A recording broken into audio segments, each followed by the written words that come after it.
Hello, അപ്പോൾ ഇന്നത്തെ എപ്പിസോഡിൽ കാണിക്കുന്ന ലാവണ്യ ഇങ്ങനെ പരാതി പറയാണ് കേട്ടോ അശ്വിനോട്. ആരെങ്കിലും ഇങ്ങനെ ബിഹേവ് ചെയ്തിട്ടുണ്ടെങ്കിൽ അത് നിന്റെ വീട്ടുകാർ, അതെനിക്ക് ഒട്ടും സഹിക്കാൻ പറ്റത്തില്ല. നോക്ക്, ഇത് കണ്ടോ, എന്നെ കരിഞ്ഞ് എൻ്റെ കണ്ണൊക്കെ വല്ലാതെ കലങ്ങിയിരിക്കുന്നു, എൻ്റെ ഐ മേക്കപ്പ് ഒക്കെ പോയി, ആ സ്മോക്ക് കാരണം കൊണ്ട് എൻ്റെ ഫേസൊക്കെ ഡള്ളായി. എന്നിട്ടും ഇത്രയൊക്കെ കാര്യങ്ങളൊക്കെ ചെയ്തിട്ട് നിന്റെ മുത്തശ്ശിക്ക് എന്നെ ഇഷ്ടമൊന്നുമില്ലല്ലോ എന്നൊക്കെ പറയാൻ കേട്ടോ. പെട്ടെന്ന് അശ്വിൻ്റെ മുഖം വാടുന്നത് കണ്ടിട്ട് പറയാണ്, നീ വിഷമിക്കൊന്നും വേണ്ട, നീ ഉള്ളപ്പോൾ ഞാൻ ഇതൊന്നും അത്ര സീരിയസ് ആയിട്ട് എടുക്കില്ല, നമ്മൾ രണ്ടുപേരും കൂടി എന്ത് സിറ്റുവേഷൻ വന്നാലും മാനേജ് ചെയ്യില്ലേ, ഡോകറി ഞാൻ ഓക്കെയാണ്, നീ എൻ്റെ കൂടെ ഉള്ളപ്പോൾ ഇതൊന്നും എനിക്കൊരു പ്രശ്നമായിട്ട് തോന്നില്ലെന്നൊക്കെ പറയാണ് കേട്ടോ. അടുത്ത സീനിൽ കാണിക്കുന്നത് മനോരമേനെയാണ്.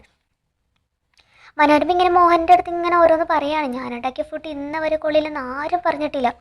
അപ്പോൾ മോഹനം പറയാണ്, അതിന് നീ ഉണ്ടാക്കിയ ഫുഡിനെ കുറിച്ചല്ലല്ലോ അമ്മ പറഞ്ഞത്, ലാവണ്യ ഉണ്ടാക്കിയ ഫുഡിനെ കുറിച്ചിട്ടല്ലേ, അതിന് നീ എന്തിനാ ഏറ്റുപിടിക്കുന്നത്?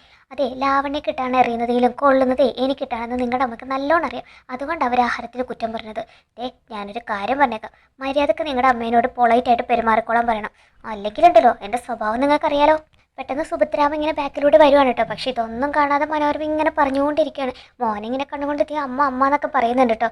പക്ഷേ മനോരമ ഇങ്ങനെ പറയാണ്, ഏതമ്മ എവിടത്തമ്മ, അതെ അമ്മേ നിങ്ങൾ അങ്ങോട്ട് പേടിച്ചാൽ മതി, എനിക്ക് ഊച്ചി പേടില്ല, ഞാൻ എന്തിനെ പേടിക്കണം എന്ന് പറഞ്ഞ് തിരിഞ്ഞു നോക്കുന്നത് അമ്മയുടെ മുഖത്തേക്ക്.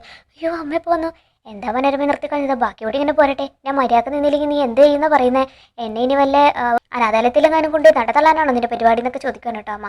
അയ്യോ ഞാനങ്ങനെ ഉദ്ദേശിച്ചിട്ടില്ല, ഞാൻ ഉദ്ദേശിച്ചത് അമ്മയാണല്ലോ ഇവിടുത്തെ എല്ലാം നാലേ മോഹനേട്ടാ എന്നൊക്കെ പറയാൻ കേട്ടോ.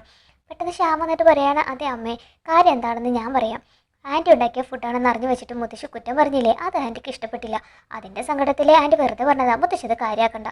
അപ്പോൾ അമ്മ പറയാണ്, ആഹാരം കൊള്ളില്ലെന്ന് വെറുതെ ഞാൻ പറഞ്ഞതാണെന്ന് അപ്പോഴേ പറഞ്ഞതല്ലേ, എൻ്റെ മരുമക്കളുടെ കൈപുണ്യം എനിക്കറിയില്ലേ, അത് വീട്ടിൽ വന്ന് കയറി ഒരുത്തിക്ക് ചാർത്തി കൊടുത്ത് പേടിപ്പിക്കേണ്ട ആവശ്യമില്ലെന്നേ ഞാൻ പറഞ്ഞുള്ളൂ. നിന്റെ അറിവിലേക്ക് ഞാൻ ഒരു കാര്യം കൂടി പറയാം, ലാവണ്യ ഇവിടെ ഉള്ളിടത്തോളം കാലം ഇനി ഞാൻ പലതും ചെയ്യിക്കും, അവളോട് ചെയ്യാൻ പറയുന്ന കാര്യങ്ങൾ മറ്റുള്ളവരെ ഏറ്റുപിടിക്കരുത്, അതെനിക്കിഷ്ടമല്ല, മനസ്സിലായോ? പിന്നെ ഞാൻ എന്തുകൊണ്ട് ഇങ്ങനെയൊക്കെ ചെയ്യിക്കുന്നതെന്ന് നിങ്ങൾക്ക് മനസ്സിലായി കാണുമെന്നാണ് ഞാൻ വിശ്വസിക്കുന്നത്. എൻ്റെ കുഞ്ഞിന് വേണ്ടിയിട്ടാണ് ഞാനിതൊക്കെ ചെയ്യുന്നത്, ഭാവിയിൽ അവനൊരു നല്ലൊരു ജീവിതം ഉണ്ടാകാൻ വേണ്ടിയിട്ടാണ് ഇങ്ങനെയൊക്കെ ചെയ്യുന്നത് നിങ്ങൾ മനസ്സിലാക്കണം. അതുകൊണ്ടാണ് ലാവണ്യോട് പറയുന്ന കാര്യങ്ങൾ ഒന്നിൻ്റെ പേരിൽ വേറെ ആരും ഏറ്റുപിടിക്കാതിരിക്കുക എന്നതാണ് എൻ്റെ അഭിപ്രായം. ഇനി ഇത് ഞാൻ പറയില്ല എന്ന് പറഞ്ഞിട്ട് മുത്തശ്ശി കയറി പോവാണ് കേട്ടോ. അടുത്ത സീനിൽ കാണിക്കുന്നത് നമ്മൾ ശ്രുതിനെയാണ് കേട്ടോ. ശ്രുതി ഇങ്ങനെ ആകാശത്തേക്ക് നക്ഷത്രങ്ങളെയൊക്കെ നോക്കിക്കൊണ്ട് ഇങ്ങനെ നിൽക്കുവാണ്. പെട്ടെന്ന് ശ്രുതിക്ക് ഇങ്ങനെ തൊട്ടടുത്ത അശ്വിനും ഇതുപോലെ തൻ്റെ കൂടെ നിന്നിട്ട് നക്ഷത്രങ്ങളെ നോക്കുന്നത് പോലെ ഫീൽ ചെയ്യാണ് കേട്ടോ. അങ്ങനെ ശ്രുതി സന്തോഷത്തോടെ അശ്വിൻ്റെ മുഖത്തേക്ക് നോക്കുകയാണ്. പെട്ടെന്ന് അശ്വിൻ അപ്രത്യക്ഷമാവാണ് കേട്ടോ. അയ്യോ തനിക്ക് എന്താ പറ്റിയെന്നുള്ള രീതിയിൽ ഇങ്ങനെ ചിന്തിച്ചിട്ട് നിൽക്കുമ്പോൾ ശ്രുതി നോക്കുമ്പോൾ അതാ ഒരു വാൽ നക്ഷത്രം ഇങ്ങനെ ആകാശത്ത് കൂടെ പോകുന്നു. പെട്ടെന്ന് ശ്രുതി പുറത്തേക്ക് ഇറങ്ങിയിട്ട് പ്രീതിനെ വിളിച്ചിട്ട് കാണിക്കുകയാണ്, ചേച്ചി ചേച്ചി നീ നോക്ക്, അതാ ഒരു വാൽ നക്ഷത്രം പോണത് കണ്ടോ, വാൽ നക്ഷത്രം ഇപ്പോൾ താഴോട്ട് വീഴും, അതിനു മുമ്പ് നമുക്ക് ഒന്ന് കണ്ണടിച്ച് പ്രാർത്ഥിച്ചിട്ടുണ്ടെങ്കിൽ നമ്മുടെ ആഗ്രഹം നടക്കുന്നതാണ് പറയാറെന്ന് പറയാൻ കേട്ടോ. ഇതേ സമയം അശ്വിൻ്റെ വീട്ടിലും അശ്വിൻ ഇങ്ങനെ ആകാശത്തേക്ക് നോക്കി നിൽക്കുവാണ്. അപ്പോൾ അശ്വിൻ്റെ അടുത്ത് മഞ്ജലി പറയാണ്, നോക്കൂ കുഞ്ഞ, ഒരു വാൽനക്ഷത്രം പോകുന്ന കണ്ടോ, ആ വാൽനക്ഷത്രം ഇപ്പോൾ താഴോട്ട് വീഴും, നീ ഒന്ന് കണ്ണടിച്ചേ, എന്നിട്ടൊരു ആഗ്രഹം പറ, അതെന്തായാലും നടക്കുമെന്ന് പറയണം. അപ്പോൾ അശ്വിൻ പറയണേ, എനിക്ക് ഇതുപോലുള്ള അന്ധവിശ്വാസങ്ങളിലൊന്നും വിശ്വാസമില്ല, ചേച്ചി തന്നെ ചെയ്താൽ മതി എന്ന് പറഞ്ഞിട്ട് അശ്വിൻ എണീറ്റ് പോകാൻ കേട്ടോ. അപ്പോൾ അഞ്ജലി പറയാണ്, നീ പോവാണെങ്കിൽ പോക്കോ, പക്ഷെ നിനക്ക് വേണ്ടിയിട്ട് പ്രാർത്ഥിക്കാൻ എനിക്കറിയാലോ എന്ന് പറഞ്ഞ് കണ്ണടിച്ച് ഇങ്ങനെ പ്രാർത്ഥിക്കുകയാണ്. എൻ്റെ കുഞ്ഞിനെ മനസ്സറിയുന്നവളും സ്നേഹിക്കാൻ കഴിയുന്നതും കൂടെ എപ്പോഴും നിൽക്കാൻ കഴിയുന്ന ഒരു പെൺകുട്ടി ആവണേ അവൻ്റെ ജീവിതത്തിലേക്ക് വരാനാണ് കേട്ടോ അഞ്ജലി പ്രാർത്ഥിക്കുന്നത്. അതുപോലെ ശ്രുതിയും പ്രീതിയും ഇങ്ങനെ മുറ്റത്ത് നിന്ന് പ്രാർത്ഥിക്കുന്നുണ്ട്. അപ്പോൾ ശ്രുതി ചോദിക്കുന്നുണ്ട് പ്രീതിനോട്, എന്താ പ്രാർത്ഥിച്ചേ? ഞാനൊന്നും പ്രാർത്ഥിച്ചില്ല, നീ എന്താ പ്രാർത്ഥിച്ചെന്ന് പ്രീതി തിരിച്ച് ചോദിക്കുകയാണ്. അപ്പോൾ ശ്രുതി പറയണേ, ഞാനെന്താ പ്രാർത്ഥിക്കാൻ, നമ്മൾ രണ്ടുപേരും ഇങ്ങനെ സന്തോഷത്തോടെ എന്നും ഉണ്ടാവണം എന്നാണ് ഞാൻ പ്രാർത്ഥിച്ചത്.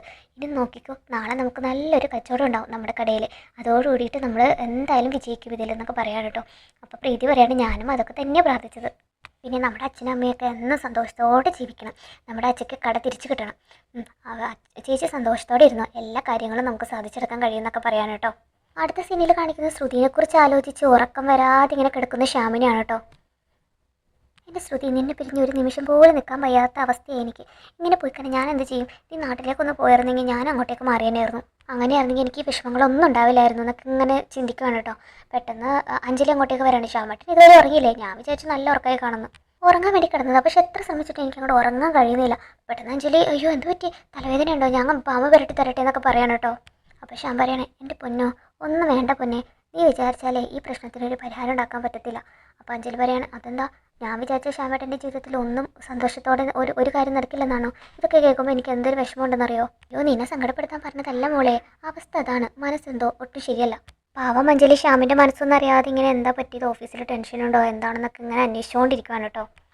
അങ്ങനെ ശ്യാമിനോട് ടെൻഷനൊന്നും അടിക്കാതെ ചേട്ടൻ കിടന്ന് ഉറങ്ങാൻ നോക്കി, എല്ലാം ശരിയാവും എന്നൊക്കെ പറയാൻ കേട്ടോ. അങ്ങനെ അഞ്ജലി ശ്യാമിൻ്റെ നെഞ്ചി കിടക്കുവാണ് കേട്ടോ. അപ്പോൾ ശ്യാം ഇങ്ങനെ പറയാണ്, എൻ്റെ പൊന്നെ അതുണ്ടല്ലോ എനിക്ക് പാലക്കാട് വരെ എന്തായാലും ഒന്ന് പോകേണ്ടി വരും. അതെന്താ ചേട്ടൻ പാലക്കാട് നിന്ന് ഇപ്പം ഇങ്ങോട്ടേക്ക് വന്നല്ലേ ഉള്ളൂ, എന്താ വീട്ടിൽ വല്ല പ്രശ്നമുണ്ടോ? ഇത് വീട്ടിലെ കാര്യമൊന്നുമല്ല, ജോലി സംബന്ധമായിട്ടുള്ള ഒരു കാര്യമാണ്, എൻ്റെ ക്ലയൻറ്റിനുമായിട്ട് ബന്ധപ്പെട്ടതാ. അതെന്തായാലും എനിക്ക് പോയേ പറ്റുള്ളൂ. അതുകൊണ്ടല്ലേ പൊന്നെ എന്നോട് പിണങ്ങല്ലേ എന്നൊക്കെ പറയാൻ കേട്ടോ ശ്യാമ. എനിക്ക് പിണക്കൊന്നുമില്ല, പക്ഷെ ചേട്ടൻ ഒരു കാര്യം മറക്കാനോ? മറ്റന്നാൾ നമ്മുടെ വിവാഹ വാർഷികത്തിൻ്റെ കാര്യമല്ലേ എൻ്റെ രാജകുമാരി പറയുന്നത്. ആ നിമിഷം നീ കണ്ണ് തുറക്കുമ്പോൾ ഞാനിവിടെ ഉണ്ടാവും. ഇതൊക്കെ കേട്ട് സന്തോഷിച്ച് കിടക്കണം കേട്ടോ അഞ്ജലി. അടുത്ത റൂമിൽ അശ്വിനും ഇതേ അവസ്ഥയാണ് കേട്ടോ. അശ്വിനും ഇങ്ങനെ ഇതുപോലെ ശ്രുതിനെ കുറിച്ച് ആലോചിച്ച് ഇങ്ങനെ ഉറക്കം വരാതെ നിൽക്കുകയാണ്. അപ്പോഴാണ് നമ്മുടെ ലാവണ്യ അങ്ങോട്ടേക്ക് കടന്നു വരുന്നത്. ലാവണ്യ നീ എന്താ ഇവിടെ? വെറുതെ നിന്നെ അടുത്തൊന്ന് കുട്ടിനീറ്റ് പറയാൻ വേണ്ടിയിട്ട്, എല്ലാവരും കാണുകയെ കുട്ടിനീറ്റ് പറയാൻ പറ്റില്ലല്ലോ, അതുകൊണ്ട് സുതാര്യമായിട്ട് വന്നിട്ട് ആ കട അങ്ങ് തീർക്കാമെന്ന് കരുതി. അല്ല നീ എന്ത് ഇത്ര നേരമായിട്ട് ഉറങ്ങാതിരുന്നത്? എന്നെക്കുറിച്ച് ഓർത്ത് നിൽക്കായിരുന്നല്ലേ? അതും ഞാൻ ഈ കാറ്റ് പോലെ അറിയാതെ കള്ളനെ പോലെ ഞാൻ വരുമെന്ന് നിനക്ക് തോന്നിയിരുന്നോ? ഇതൊന്നും മിണ്ടാത്തെന്നൊക്കെ ചോദിക്കണം കേട്ടോ ലാവണ്യ. അശ്വിൻ പക്ഷെ ഒന്നും പറയാതെ ഇങ്ങനെ നിൽക്കുകയാണ്. പെട്ടെന്ന് സുഭദ്രാമ റൂമിൻ്റെ അങ്ങോട്ടേക്ക് വരുവാണ് കേട്ടോ. കാണുന്നത് ലാവണ്യ ഇങ്ങനെ അശ്വിനെ കെട്ടിപ്പിടിച്ച് നിൽക്കുന്നതാണ് കേട്ടോ. നോക്ക് ലാവണ്യ, നീ ഇവിടുത്തെ ഗസ്റ്റാണ്, അതിനപ്പുറം ഒന്നും കമോണ്ടിയാർ നമ്മൾ തമ്മിൽ അങ്ങനെ ഒരു ഫോർമാലിറ്റി വേണോ എന്നൊക്കെ ചോദിക്കണം കേട്ടോ രാവിലെ. വേണം, അത് ഞാൻ മുത്തശ്ശിക്ക് കൊടുത്ത വാക്കാണെന്ന് പറയാണ് അശ്വിൻ. ഓക്കെ, എനിക്ക് നിന്റെ കൂടെ കുറച്ച് നേരം നിൽക്കാമല്ലോ, അതിന് കുഴപ്പമൊന്നുമില്ലല്ലോ എന്ന് പറയാൻ കേട്ടോ. പെട്ടെന്ന് ഇങ്ങനെ സുഭദ്രാമ ഇങ്ങനെ ചുമക്ക പോലെ ഇങ്ങനെ കാണിക്കുവാണ്. ഇത് കേട്ട് രണ്ടുപേരും തിരിഞ്ഞു നോക്കുകയാണ് കേട്ടോ. കുഞ്ഞ, എൻ്റെ മുട്ടുവേദനയുടെ മരുന്ന് ഇവിടെ എങ്ങാനും ഉണ്ടോ? എൻ്റെ മുറിയിൽ നോക്കിയിട്ട് കാണുന്നില്ല. അഞ്ജലി മോള് പെരുത്തി തന്നിട്ട് ഇവിടെ എങ്ങാനും കൊണ്ടുവച്ചിട്ടുണ്ടോ എന്ന് നോക്കിക്കേ. രാത്രി വലിയ കാലുവേദന, അഞ്ജലി മോളെ വിളിച്ച് വെറുതെ ബുദ്ധിമുട്ടിക്കണ്ടല്ലോ എന്ന് വിചാരിച്ചിട്ട് ഞാൻ ഇങ്ങോട്ടേക്ക് വന്നതെന്ന് പറയാൻ കേട്ടോ. അങ്ങനെ അശ്വിൻ മരുന്നൊക്കെ അവിടെ ഉണ്ടോ എന്ന് നോക്കുവാണ് കേട്ടോ. സുഭദ്രാമ ലാവണ്യോട് ചോദിക്കുകയാണ്, നീ എന്തെവിടെ? അത് പിന്നെ ഞാൻ ഓഫീസിലെ കാര്യം ചോദിക്കാൻ വേണ്ടിയിട്ട് കഴിഞ്ഞു, ഞാൻ പോവാം എന്ന് പറയണം കേട്ടോ. അപ്പോൾ അശ്വിൻ പറയാണ്, മുത്തശ്ശിനെ കൂടി കൊണ്ടുപോയിക്കോളൂ, കാലുവേദന ഉള്ളത് സ്റ്റെയർ കയറുമ്പോൾ സൂക്ഷിക്കണം. എന്നെ ആരും കൊണ്ടുപോകണ്ട, ഏത് ഇരട്ടിനും കോണിപ്പടി കയറി ഇറങ്ങാനും എനിക്കറിയാം, അതെല്ലാവരും ഓർത്താൽ നല്ലതെന്ന് പറഞ്ഞിട്ട് സുഭദ്രാമ അങ്ങോട്ടേക്ക് പോകാൻ കേട്ടോ. ഇത് കേട്ട് ദേഷ്യം വന്ന് ലാവണ്യം തിരിച്ചു പോവാണ്. അങ്ങനെ അശ്വിൻ വീണ്ടും അസ്വസ്ഥനായിട്ട് ഇങ്ങനെ ബെഡിൽ തന്നെ ഇരിക്കുകയാണ് കേട്ടോ.